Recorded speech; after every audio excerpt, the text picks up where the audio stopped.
ಮೂರನೇ ದಿನದ ತರಬೇತಿ ಕೃಷಿ ಆಶ್ರಮದಲ್ಲಿ ಮಾರುತಿರವರು ಅದ್ಭುತವಾಗಿ ಮಾತಾಡಿದರು. ಮಣ್ಣು ಐಸಿನಲ್ಲಿದೆ, ಅಂದರೆ ಸಾವಿನ ಅಂಚಿನಲ್ಲಿದೆ, ಅದನ್ನು ಉಳಿಸ್ಕೋಬೇಕಾದ್ರೆ ನಮ್ಮೆಲ್ಲರ ಜವಾಬ್ದಾರಿ ಅಂತ ಹೇಳಿದ್ರು. ತುಂಬ ಮಾರ್ಮಿಕವಾಗಿ ಹೇಳಿದ್ದಾರೆ. ಸರಿಯಾಗಿ ಕೇಳಿಸ್ಕೊಳ್ಳೋಣ ಬನ್ನಿ ಅವರು ಹೇಳೋ ಮಾತುಗಳನ್ನ.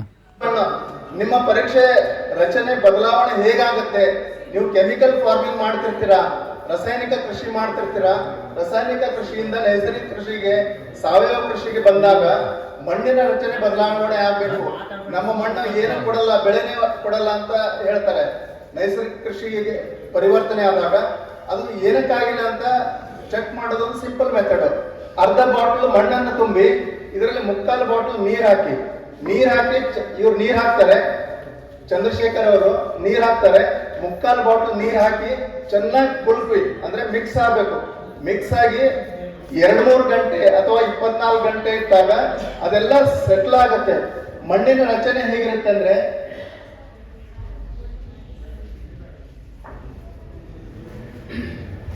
ಪ್ರತಿ ಮಣ್ಣಿನ ರಚನೆ ಅದರಲ್ಲಿ ಮಣ್ಣು ಇದು ಇಲ್ಲ, ಪ್ರೊಜೆಕ್ಟರ್ ಇಲ್ಲ. ಮಣ್ಣಲ್ಲಿ ಮರಳು, ಗೋಡು, ಜೇಡಿ ಅಂತ 3 ಅಂಶ ಇರುತ್ತೆ. ಇದೆಲ್ಲ ಖನಿಜಾಂಶಗಳು. ಮರಳು, ಗೋಡು, ಜೇಡಿ. ಉತ್ತಮವಾದ ಮಣ್ಣು, ಎಲ್ಲಕ್ಕಿಂತ ಉತ್ತಮವಾದ ಮಣ್ಣು ಅಂದ್ರೆ ಅದರಲ್ಲಿ 40 ಭಾಗ ಮರಳಿರುತ್ತೆ, 40 ಭಾಗ ಗೋಡು, 20 ಭಾಗ ಜೇಡಿ. ಇದು ಪರ್ಫೆಕ್ಟ್ ಆದ ಮಣ್ಣು. ಈ ತರ ಮಣ್ಣು ನಿಮ್ಗೆ ಎಲ್ಲೇ ಸಿಗೋಕ್ ಸಾಧ್ಯ ಇಲ್ಲ. ಯಾಕಂದ್ರೆ ಇದು ಐಡಿಯಲ್ ಕಂಡೀಷನ್ ಇರೋದು ನಮ್ಮ ರಾಮಚಂದ್ರ ಮಾತ್ರ ಐಡಿಯಲ್ ಇರೋದು. ಆ ತರ ಇರೋಕ್ ಸಾಧ್ಯ ಇಲ್ಲ. ಅದರಿಂದ ಇದು ಚೆಕ್ ಮಾಡಿದಾಗ ಈ ರಚನೆ ಇಲ್ಲ ಅಂದ್ರೆ ಯಾವ ಇದು ಮಾಡಕ್ ಹೋಗ್ಬೇಡಿ. ಕೆಲವು ಕಡೆ ಏನಿರುತ್ತೆ 30 ಭಾಗ ಮರಳು, 50 ಭಾಗ ಗೋಡು, 20 ಭಾಗ ಜೇಡಿ, ಇದೇ ಜಾಸ್ತಿ ಇರುತ್ತೆ. ನಾನು ನೋಡಿದಾಗ 30 ಮರಳು, 50 ಜೇಡಿ ಗೋಡು, ಅಥವಾ 60 ಗೋಡು, 10 ಜೇಡಿ, ಈ ತರ ಇರುತ್ತೆ. ಆ ತರ ಮಣ್ಣಲ್ಲೂ ಉತ್ತಮವಾದ ಬೆಳೆಗಳು ಬರ್ತವೆ. ಪ್ರತಿ ಮಣ್ಣಿನ ರಚನೆ ಪ್ರಕಾರ ನಾವು ಬೆಳೆಗಳನ್ನ ಸೆಲೆಕ್ಟ್ ಮಾಡಬೇಕು. ಹೇಗೆ ಸೆಲೆಕ್ಟ್ ಮಾಡ್ಬೇಕಂತ ವಾಸವ್ರ ಪುಸ್ತಕ ಇದೆ. ಆ ಪುಸ್ತಕದಲ್ಲಿ ಕೊನೆಗೆ ಯಾವ ಮಣ್ಣಿಗೆ ಯಾವ ಬೆಳೆಗಳು ಸೂಕ್ತ ಅಂತ ಒಂದು ಪೂರ್ತಿ ಲಿಸ್ಟ್ ಇದೆ. ಅದ್ರ ಲಿಸ್ಟ್ ಅಲ್ಲೂ ವಾಟ್ಸಪ್ ಮಾಡ್ತೇನೆ, ಹೇಳ್ತೀನಂತೆ. ಇದು ಚೆನ್ನಾಗಿ ಕುಲುಕ್ಬೇಕು. ಹಂಗಲ್ಲ, ಇದನ್ನ ಚೆನ್ನಾಗಿ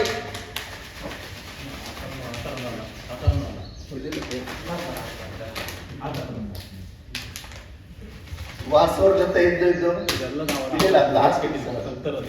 ಈ ತರ ಮಾಡ್ಲಾದ್ರೆ ಇಲ್ಲಿ ಸೆಟ್ಲ್ ಆಗಿಬಿಡುತ್ತೆ. ನಿಮಗೆ ತಪ್ಪರ ಸಾಧ್ಯತೆ ಇದೆ. ಈ ತರ ಅದು ಚೆನ್ನಾಗಿ ಮಿಕ್ಸ್ ಆಗ್ಬೇಕು. ನೀರಲ್ಲಿ ಮಿಕ್ಸ್ ಆದ್ಮೇಲೆ ವಾಪಸ್ ಇಟ್ಬಿಡ್ಬೇಕು. ಆಮೇಲೆ ಮೇಲೆ ನಾವು ವಾಪಸ್ ತಿರುಗಿಟ್ಟಾಗ ಮೇಲೆ ಮಣ್ಣಿನ ಕಣಗಳಿರಬಾರ್ದು. ರಚನೆ ಹೇಗಿರುತ್ತೆ ಅಂದ್ರೆ ಕೆಳಗಡೆ ಮರಳು ಆಗುತ್ತೆ. ಇದನ್ನ ಚೆನ್ನಾಗಿ ಕುಲುಕಿ ಇಟ್ಟಾಗ 1 ಗಂಟೆ ಆದ್ಮೇಲೆ ನೋಡೋಣ ಹೇಗೆ ಸೆಟ್ಲ್ ಆಗಿರುತ್ತೆ ಅಂತ. 3-4 ಗಂಟೆ ಇರ್ತಾರೆ, 11 ಗಂಟೆಗೆ ಒಂದ್ಸರಿ ಚೆಕ್ ಮಾಡೋಣ. ಕೆಳಗಡೆ ಮರಳಿರುತ್ತೆ, ಮತ್ತೆ ಗೋಡು, ಮೇಲೆ ಜೇಡಿ, ಈ ತರ ಇರುತ್ತೆ. ಇದು ಇರ್ಲಿ, ನಾನು ಮಣ್ಣಿನ ಬಗ್ಗೆ ಶುರು ಮಾಡ್ತೇನೆ. ಅದನ್ನು ಮಾತ್ರ ಉತ್ಪತ್ತಿಸುತ್ತೆ. ಇದನ್ನ ಸರಿ ಇದೆ ಅನ್ಕೋತೀನಿ. ಆಮೇಲೆ ಬಡ ಆರ್ಥಿಕತೆ, ಎಕನಾಮಿ, ಕಳಪೆ ಆಧ್ಯಾತ್ಮಿಕತೆ ಮತ್ತು ಬೌದ್ಧಿಕತೆ, ದೈಹಿಕವಾಗಿ ಕಳಪೆ ಆಗಿರ್ತಾರೆ. ಇದೆಲ್ಲ ಇದೆ. ಅಂದ್ರೆ whenever soil is wasted, people are wasted. ನಾವು ಮಣ್ಣಿನ ಬಗ್ಗೆ ಇದು ಆಧಾರ ಕೊಡದಿದ್ರೆ ನಾವು ಬದುಕಾಕ ಆಗಲ್ಲ. Poor soil produces poor people. ನಾವು ಬಡವರಾಗಿದ್ದೀವಿ. ರೈತರು, ಮಣ್ಣಿನ ಜೊತೆ ಕೆಲಸ ಮಾಡೋರು ಇವಾಗ ಎಲ್ಲಕ್ಕಿಂತ ಬಡವರಾಗಿದ್ದಾರೆ. ಪೂವರ್ ಎಕನಾಮಿ, ಯಾವಾಗ ನಮ್ಮ ಮಣ್ಣಿಗೆ ವ್ಯರ್ಥ ಮಾಡ್ತೇವೆ ಅವಾಗ ನಮ್ಮ ಎಕನಾಮಿ ಹಾಳಾಗುತ್ತೆ. ನಮ್ಮ ದೇಶದ ಎಕನಾಮಿ GDP 33-40% ಇತ್ತು ಸ್ವತಂತ್ರ ಪೂರ್ವದಲ್ಲಿ. ಇವಾಗ ಎಷ್ಟು ಬಂದಿದೆ? ನಾವು 4ನೇ ಅತ್ಯಂತ ಶ್ರೀಮಂತ ರಾಷ್ಟ್ರ ಆಗೋಕ್ಕೆ ಒದ್ದಾಡ್ತಾ ಇದ್ದೇವೆ. ಅದೇ ನಮ್ಮ ಕೃಷಿಕರು, ರೈತರು ಮುಂದೆ ಬಂದ್ರೆ ಅದು ನಂಬರ್ 1 ಅಲ್ಲೂ ಬರಬಹುದು.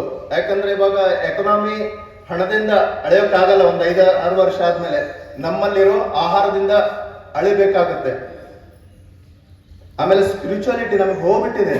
ಅಗ್ನಿಹೋತ್ರ ಕಲಿಸ್ಬೇಕಾಗಿದೆ, ಯೋಗ ಕಲಿಸ್ಬೇಕಾಗಿದೆ.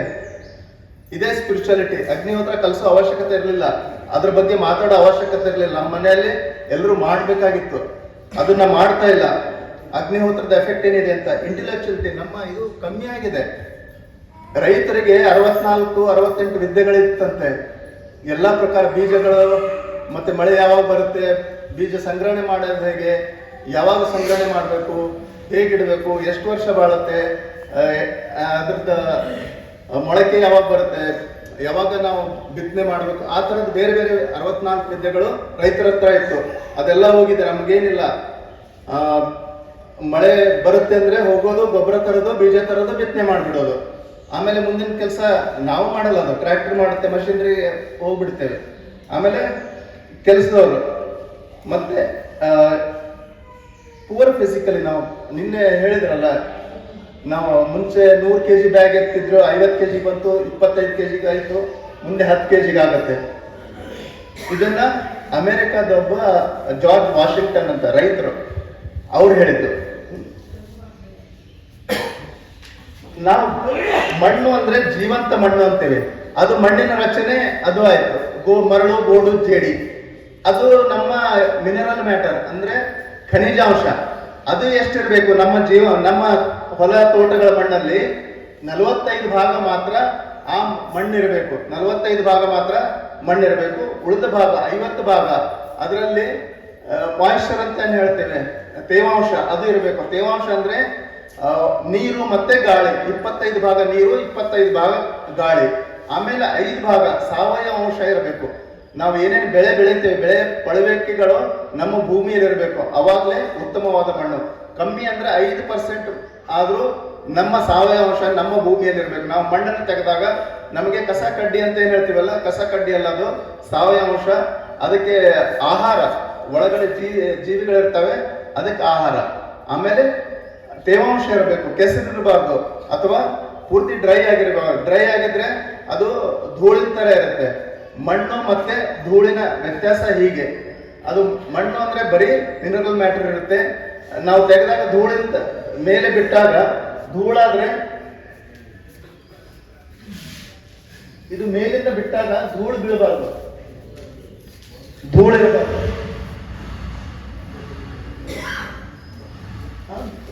ಅದಕ್ಕೆ ಧೂಳಿಗೂ ಮತ್ತೆ ಮಣ್ಣಿಗೂ ಇದೇ ವ್ಯತ್ಯಾಸ. ಮಣ್ಣಲ್ಲಿ ತೇವಾಂಶ ಇರುತ್ತೆ, ಸಾವಯವ ಅಂಶ ಇರುತ್ತೆ, ಮತ್ತೆ ಇದು ನಮ್ಮ ಮಣ್ಣು ಖನಿಜಾಂಶ ಇರುತ್ತಲ್ಲ 45% ಇರುತ್ತೆ. ಇದು ಮಣ್ಣಿನ ರಚನೆ. ಇದನ್ನ ಸಿಂಪಲ್ ಆಗಿ ಪರೀಕ್ಷೆ ಮಣ್ಣಿನ ರಚನೆ ಮಾಡಬಹುದು. ಅದು ICU ಅಲ್ಲಿದೆ ಅಂತ ಹೇಳಿದ್ರು. ICU ಗಿಂತ ನೆಕ್ಸ್ಟ್ ಲೆವೆಲ್ ಇದೆ, ವೆಂಟಿಲೇಟರ್ ಇದೆ. ಈ ತರ ಇದೆ ನೋಡಿ. ಈ ತರ ಇದ್ದಾಗ ಇದು ನಮ್ಮ ಮಣ್ಣು ರೋಗಗ್ರಸ್ತವಾಗಿದೆ. ಲಾಸ್ಟ್ ಸ್ಟೇಜಲ್ಲಿ 90% ಎಲ್ಲ ಕಡೆ ಸುತ್ತಿದ್ದೀನಿ. 90% ಮಣ್ಣು ನಮ್ಮ ಭೂಮಿಯಲ್ಲಿ ಇದೇ ತರ ಇದೆ, ಕೊನೆ ಸ್ಟೇಜ್ ಅಲ್ಲಿ ಇದೆ. ಇಲ್ಲಿ ಈ ರೈತರು ಇದ್ದಾರೆ, ರೈತರು ಕಾಣ್ತಾ ಇದಾರಲ್ಲ, ಈ ಸ್ಥಿತಿ ನಮ್ಮ ಪ್ರತಿ ರೈತರಿಗ ಇದೆ. ನಿಮ್ಮಲ್ಲಿ ಕೆಲವರು ಅದ್ಭುತವಾದ ರೈತರಿದ್ದಾರೆ, ಅದು ಬೇರೆ ದಿಗ್ಗಜರಿದ್ದಾರೆ, ಅವ್ರಗಡೆ ಮಾತಾಡೋದು ಸ್ವಲ್ಪ ಕಷ್ಟ ಆಗುತ್ತೆ. ಈ ಸ್ಥಿತಿ ನಮ್ಮ ರೈತರದಿದೆ.